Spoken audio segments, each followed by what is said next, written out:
नमस्कार। आज हम अपने शरीर के अंदर की एक जबरदस्त मशीन को समझने वाले हैं। मतलब हमारे शरीर की अपनी क्लीन अप टीम, एक ऐसा सिस्टम जो हमें हेल्दी रखने के लिए चौबीसों घंटे चुपचाप अपना काम करता रहता है। तो एक सवाल से शुरू करते हैं।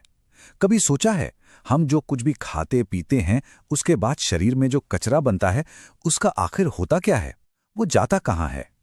बस यही सवाल हमें आज के टॉपिक के सेंटर में ले जाता है। तो आज की इस बातचीत में हम 4 जरूरी बातें समझेंगे।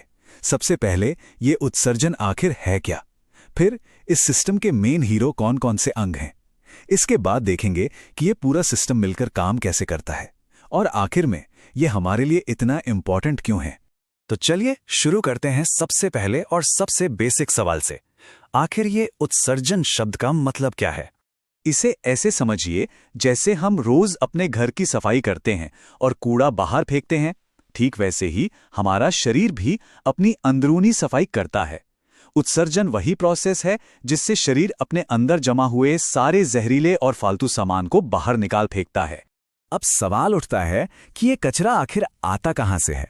तो देखिए, जब हमारा खाना पचता है या शरीर में एनर्जी बनती है तो कुछ वेस्ट प्रोडक्ट्स भी बनते हैं, जैसे कि यूरिया, यूरिक एसिड, और शरीर में जो भी एक्स्ट्रा पानी होता है, इन सबको बाहर निकालना बहुत जरूरी होता है। तो इस पूरे सफाई अभियान को चलाता कौन है? चलिए मिलते हैं इस सिस्टम की सुपर हीरो टीम से। इस टीम में 4 मेन खिलाड़ी हैं। सबसे पहले गुर्दे, जो हमारे फिल्टर हैं। फिर आती है मूत्रवाहिनी, जो एक तरह की पाइपलाइन है। उसके बाद है मूत्राशय, जिसे आप एक स्टोरेज टैंक समझ सकते हैं। और आखिर में आता है मूत्रमार्ग, यानी बाहर निकलने का रास्ता। अच्छा, अब जब हम इस टीम से मिल चुके हैं तो ये भी देख लेते हैं कि ये सब मिलकर अपना काम करते कैसे हैं। इनका टीम वर्क सच में देखने लायक है। खेल की शुरुआत होती है गुर्दों से। ये हमारे शरीर के सुपर डुपर फिल्टर हैं।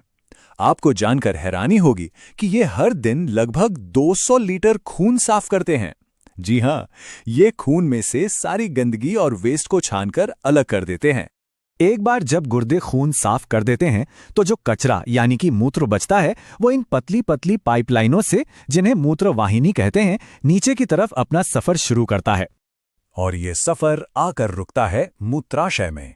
ये एक छोटे से गुब्बारे या थैली जैसा होता है जो मूत्र को तब तक अपने अंदर जमा करके रखता है जब तक हम उसे शरीर से बाहर निकालने के लिए तैयार नहीं हो जाते। और फिर आता है फाइनल स्टेप। मूत्रमार्ग के जरिए ये सारा वेस्ट शरीर से बाहर निकल जाता है, और इसी के साथ सफाई का ये मिशन हो जाता है पूरा। हमने ये तो समझ लिया कि ये सिस्टम कैसे काम करता है, पर असली सवाल तो ये है कि अगर ये ना हो तो क्या होगा? आखिर ये हमारे लिए इतना जरूरी है क्यों? इसके जरूरी होने के कई कारण हैं। सबसे पहला तो ये कि ये हमें जहर से बचाता है। अगर ये कचरा शरीर में इकट्ठा होता गया तो हम बहुत बीमार पड़ सकते हैं। दूसरा, ये हमारे शरीर में पानी और नमक का सही बैलेंस बनाए रखता है, और इसी बैलेंस की वजह से हमारा शरीर सही ढंग से काम कर पाता है। कुल मिलाकर ये हमें स्वस्थ रखता है। तो जाते जाते बस एक सवाल आपके लिए। जरा सोचिए, अगर हमारे शरीर की एक कमाल की सफाई करने वाली टीम सिर्फ एक दिन के लिए छुट्टी पर चली जाए तो क्या होगा? इस सवाल का जवाब ही हमें इस सिस्टम की असली कीमत बताता है।